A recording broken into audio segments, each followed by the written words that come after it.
রাজ্যে শূন্য, সংসদেও হাতে গোনা কয়েকজন, তারপরেও মিটিং মিছিলে কালো মাথার ভিড়। সেই দলের ছাত্র শাখার আস্ফালন দেখা গেল বিদেশের মাটিতে। রাজ্যের মুখ্যমন্ত্রী মমতা বন্দ্যোপাধ্যায়ের বক্তব্য চলাকালীন তীব্র ক্ষোভ, একের পর এক প্রশ্ন, আর তাতেই ছন্দপতন। উঠে এলো সিঙ্গুর থেকে টাটাদের চলে যাওয়া, আরজি করের ঘটনা, সাম্প্রদায়িক বিভাজন। বিতর্ক হলো, কিন্তু সতর্কভাবে বিশ্বের দরবারে নিজেকে ঠিক রাখলেন বাংলার মুখ্যমন্ত্রী। বিক্ষোভকারীদের বোঝানোর চেষ্টা করলেন, আবার শেষে বলেও দিলেন এই কজনকে গুরুত্ব না দিতে। তবে রাত থেকেই তৎপর তৃণমূল নেতারা সোশ্যাল মিডিয়াতে একের পর এক পোস্টের মাধ্যমে আন্দোলনকারীদের রাজনৈতিক পরিচয় সামনে এনে তাদের বাম সমর্থক বলে দাবি করলেন তারা। মুখ্যমন্ত্রী পশ্চিমবাংলার মুখ্যমন্ত্রী হতে পারেন, তিনি দেশের প্রতিনিধিত্ব করছেন, যে দেশের হয়ে কাজ করছেন, ভালো কথা বলছেন। সেখানে কিছু বাম মাম আর বাকু তারা যদি মনে করেন যে সেটাকে ডিস্টার্ব করে হাইলাইটেড হবেন, যারা এখানে জিরো তাদের নাকি আবার ইউনাইটেড কিংডমে তাদের একটা শাখা সংগঠন আছে, আমি তো জানি না। সিপিএম এর ছাত্র সংগঠন এসএফআই এর একটা ইউনিট আছে ইউকেতে।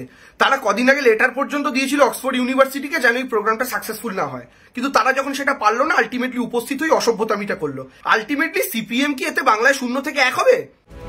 ছবি ধরে ধরে আন্দোলনকারীদের চেনালেন কলকাতা পুরসভার তৃণমূল কাউন্সিলর অরূপ চক্রবর্তী।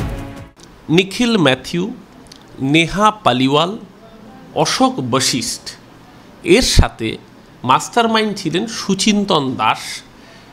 যেই সুচিন্তন দাসের কথা বলছি, শোনা যাচ্ছে তার বাবা আমাদের কলকাতার লাগোয়া একটি বিশ্ববিদ্যালয়, সেখানকার একটি ডিপার্টমেন্টের ডিন। মমতা ব্যানার্জি যখন বাংলার রিপ্রেজেন্ট করতে যাচ্ছেন, তখন সেখানে দাঁড়িয়ে যে মিথ্যা কথা, যে অসভ্যতা মছুড়ল, সেটা কি বাংলার মানুষ বরদাস্ত করবে? দায় স্বীকার করেছে স্টুডেন্ট ফেডারেশন। তাদের দাবি, যেখানেই মমতা বন্দ্যোপাধ্যায় যাবেন সেখানেই তাকে প্রশ্নের মুখোমুখি হতে হবে।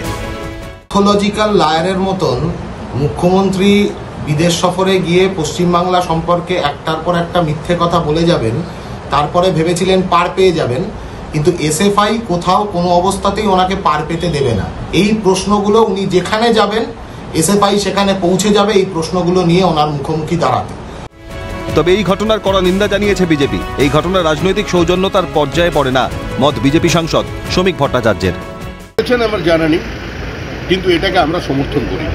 বিরোধী দলের ওপরে যদি মুখ্যমন্ত্রী হন, প্রধানমন্ত্রী হন, বা যে কোনো ভারতীয় ব্যক্তিত্ব যদি বিদেশ সফরে থাকেন, তার সমালোচনা করাটাও রাজনৈতিক সৌজন্যের মধ্যে পড়ে না।